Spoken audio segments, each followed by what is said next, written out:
Isa po sa pumabanat pa rin ngayon sa kay Pangulong Bongbong Marcos, ito pong si Senator Risa Ontiveros, at mainit ang usapin ng confidential funds. At gusto niya ka-coffee dito, tanggalan din daw ng confidential fund itong ating presidente. Uy, sa nakakita ng presidente na inalisan mo ng confidential funds?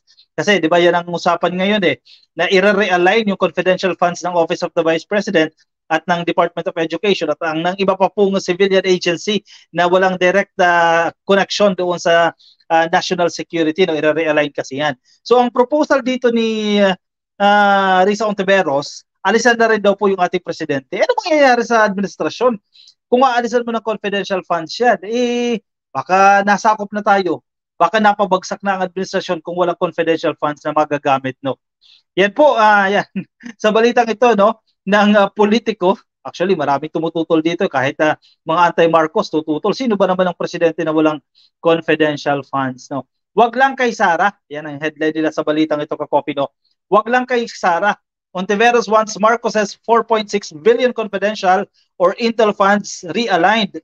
Ililipat daw po sa ibang ahensya. Ano mangyayari sa administrasyon natin kung hindi siya matibay, no? Kailangan na matibay ang pundasyon niya, no? Office of the President yan, Dapat patatagin mo yan para hindi basta-basta malulusutan. The 4.56 billion confidential and intelligence funds or CIF allotted to the Office of the President under the proposed 5.76 trillion national budget for 2024 should be realigned.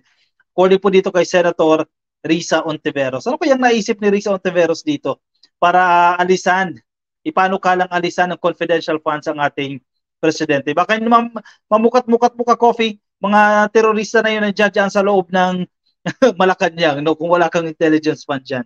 Sa isa pong interviews ng DZBB, nitong linggo lang po, October 1, sinabi po ni Ontiveros that the OP is also a civilian agency whose use of CIF should also be scrutinized.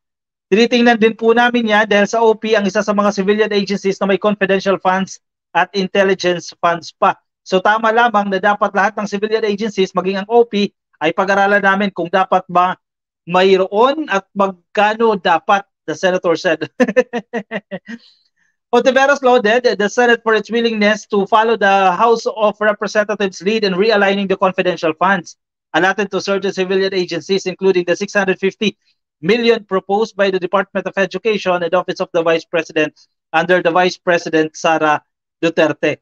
Ito, mas okay pa to, ka-coffee, mas katanggap-tanggap pa ito, no? Kasi nagkasundo naman yan at ang paglilipatan naman ito para mapatatag, no, o mapatibay yung ating paglaban o pagprotekta sa ating teritoryo, particular po sa sigalot dyan sa West Philippine Sea. Maiintindihan mo pa yan itong pag-aalis ng confidential funds sa Office of the Vice President at sa Department of Education. Pero yung Office of the President, ang presidente mo, aalisan mo ng confidential funds at ng intelligence funds, I doubt, ka-coffee, na mag-work yan. At hindi lang totally civilian agency, no? Ay, nako. The House leadership recently said the confidential funds of at least 10 civilian agencies will be realigned to offices focused on the West Philippine Sea. Yes, accepted yan. Ontiveros said the Senate should also look into how the OP used its budget, particularly in light of the disclosure that Marcos transferred 125 million from the contingent fund to the OVP as confidential fund. Lumabas nitong nakaraan na mayroong paglilipat ng tinatawag na contingent fund mula sa OP papunta sa OVP na itinanong din, kinestyon din ng dumaraming tao hanggang sa ngayon, the senator said. So bahagi po yan ng power of the purse na hawak pa rin namin sa Kongreso sa aming gagampanan ng aming tungkulin, he added. Pero I don't think na magpo-prosper, ka-coffee, o magde-develop itong kagustuhan na ito ni Senator Risa Ontiveros na i-realign din itong confidential funds ng ating presidente sa ibang agency. Kawawa naman po ang ating gobyerno. Kawawa naman yung Office of the President. Kahit hindi mo na lang tingnan si PBBM dito, ka-coffee, no? Sige, kung wala kang respeto sa presidente, wag mo na tingnan si PBBM. Yung opisina na lang yung tingnan mo. Yung Office of the President, kung aalisan mo ng confidential funds yan, parang tinanggalan mo ng armas yan, ka-coffee, na malaki yung factor na nagagawa niyan, no, para mapanatili ang security, mapanatili ang gobyerno in itself, no? Kasi baka mapabagsak na lang yan, ka-coffee, no? Wala kang kamalay-malay, no? Wala kang kaalam-alam na yung mananakop sa iyo, nandiyan na pala, nakapalibot na sa Malacanang at anytime pwede ka nang lusubin dahil wala kang intel funds, wala kang confidential funds na magagamit para ma-sustain mo yung operations. Mukhang gusto palabasin ni Ontiveros, siya na executive officer ng Pilipinas, sabi ni Ching Ramos. Good luck. Definitely hindi yan magde-develop.